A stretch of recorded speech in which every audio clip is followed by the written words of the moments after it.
Hello, and welcome to Google Docs 101 video, a brief dip into Google Apps.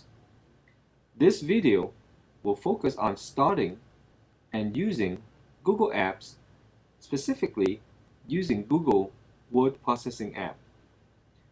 My name is John Tran, and I am your presenter for this video.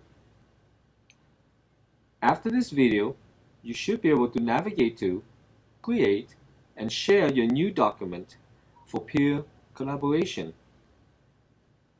At the end of the video, I will also offer some possible uses to be applicable in your classroom. So this process using Google Docs can derive from these 5 steps. Step 1. Get to Google Drive. Log into your SMUSD email and click on the Google Apps grid. Now, the Drive icon. This will open up a new tab called My Drive-Google Drive.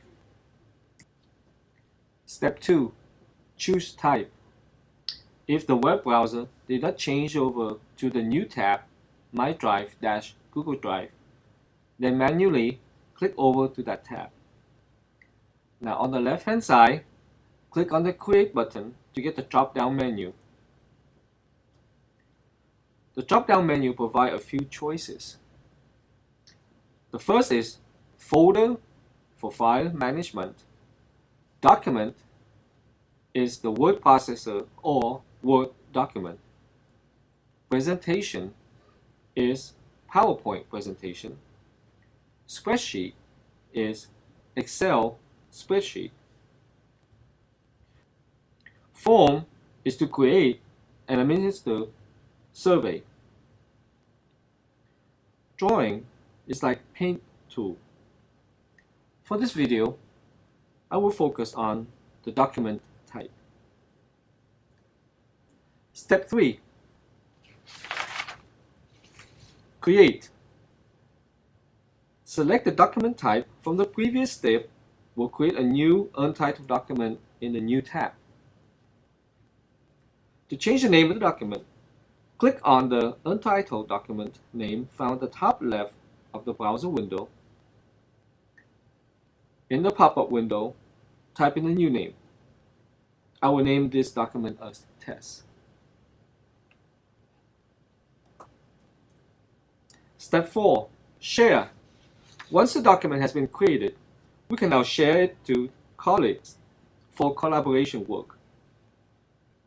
Right-click on the file name and mouse over to the Share option, which open another drop-down menu and choose Share again.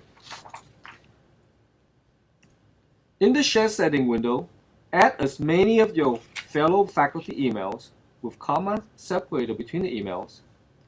If needed be, change the Can Edit drop-down next to the Invite People box to either Can Comment or Can View Only option. Once done, click on the Share and Save green button. So awesome. Now only the individual with whom you just share this document to can either edit, comment, or just view the document based on your access permission setting.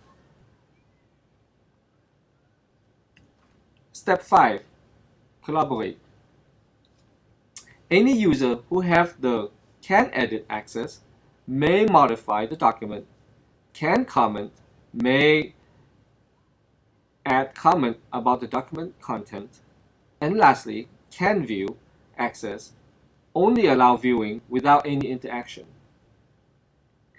The changes are displayed in real time, but the final control still vested on the owner, creator of the document, and allow for the revert to previous version as needed. Since every participant used the same document and thus the same version, there is no need to version matching as well as cut and paste the various documents into the right sequence. Now, everyone can work on and collaborate on at any time and on virtually any machine, with the only requirement is network connectivity. The beauty of Google Doc: reduce the amount of work each task takes, the amount of printout, and confusion. The time-consuming tasks can be separated out to smaller segments, and a group can participate and collaborate without conflict or error. No need for multiple version conflicts. Group leader can oversee, everyone can see, comment, and make changes on the fly, or revert to a previous version if the need arises. Very cool. Last thought on this. Now imagine the activities that you can assign to your class using this 5-step process.